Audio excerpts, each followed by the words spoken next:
Hi everyone, my name is Nicollette Gooding. I am a Master's of Social Work student from the University of Toronto, currently completing my practicum with For a Safer Space.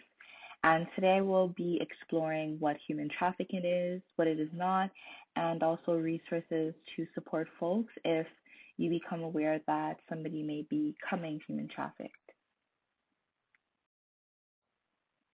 What is human trafficking? Human trafficking involves the recruitment, transportation, harboring, and/or exercising control, direction, or influence over the moments of a person in order to exploit that person, typically through sexual exploitation or forced labor. It is often described as a modern form of slavery. What human trafficking is not. Human trafficking is not human smuggling that involves moving someone across a border, and it is not consensual paid sex work by individuals 18 years or older. While experiences of human trafficking may be forced into sexual exploitation, it does not follow that all sex workers are exploited or that their activities constitute as a form of human trafficking. In Canada, human trafficking often takes place in large urban centers and also occurs in smaller cities and communities, largely for the purpose of sexual exploitation. We know that men, women, and children fall victim to the crime, although women represent the majority of victims in Canada to date. More generally, those who are likely to be at risk include persons who are socially or economically disadvantaged, such as Aboriginal women, youth, children, newcomers, as well as teenage runaways and children who are in protection services, as well as young girls and women, as they are more likely to be lured to large urban centers and may move there voluntarily. As part of the government's efforts, the Royal Canadian Mounted Police conducted Canada's first human trafficking threat assessment, which reviewed cases and intelligence between 2005 2009 to determine the extent of this crime in 2010. The threat assessment confirmed that vulnerable, economically challenged, and socially dislocated sectors of the Canadian population represent a potential pool of trafficking victims. It noted that non-Canadian victims are often brought to Canada from countries such as Asia, notably Thailand, Cambodia, Malaysia, and Vietnam, as well as countries in Eastern Europe. More recently, increased violence of human trafficking for forced labor has come to light. Investigations of such cases have occurred across the country, with charges being laid in Alberta, Ontario, and British Columbia. Cases encountered to date suggest that human trafficking for forced labor is still more prevalent in Alberta and Ontario.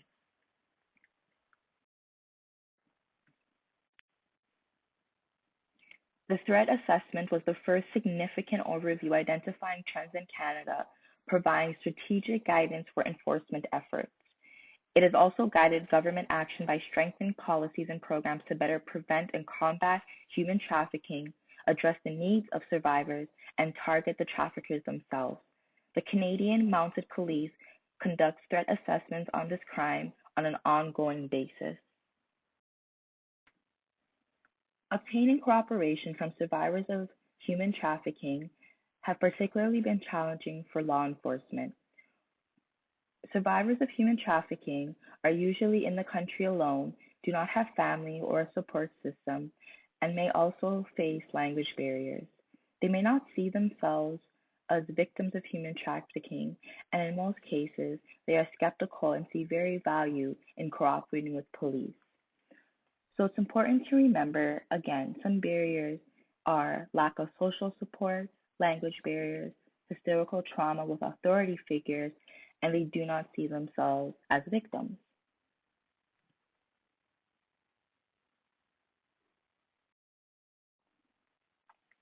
It is widely assumed, perhaps based on portrayals in film, TV, and online media, that human trafficking in Canada is primarily orchestrated through the transitional movements of exploited women and children. However, research finds that reported instances of human trafficking are more commonly perpetrated domestically than internationally. A body of knowledge illuminates a striking racial and colonial dimension to human trafficking and sexual exploitation. Reports from personal experiences, researchers, and advocates speak of how Black and Indigenous women and women of color are particularly targeted for sexual exploitation and human trafficking.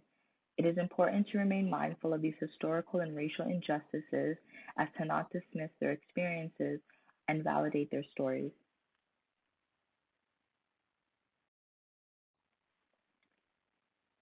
Signs that someone could be human trafficked are that they are not allowed to speak for themselves, they are under 18 and involved in prostitution or sex work, they are unpaid or paid very little to work, they are seeming to not be treated well, they are repaying a large debt through labor or sex, they seem fearful, anxious, or depressed, they show signs of abuse such as bruising, cigarette burns, or fractures.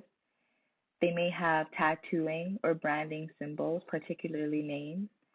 They may not have their own belongings or money and don't control their own passport or other personal documents. They may be malnourished or lack medical care. They may move very frequently and may not know their surroundings very well, or they have even been reported as missing. Those at risk for human trafficking in more detail are women and girls, though it is very important to remain mindful that boys, men, and people in the LGBTQ plus community are also heavily targeted. Homeless and marginalized youth, youth who struggle with interpersonal issues such as self-esteem, bullying, discrimination, poverty, abuse, isolation, and other social or family issues, Indigenous women and girls, people with addiction, mental conditions, and also forms of developmental disabilities.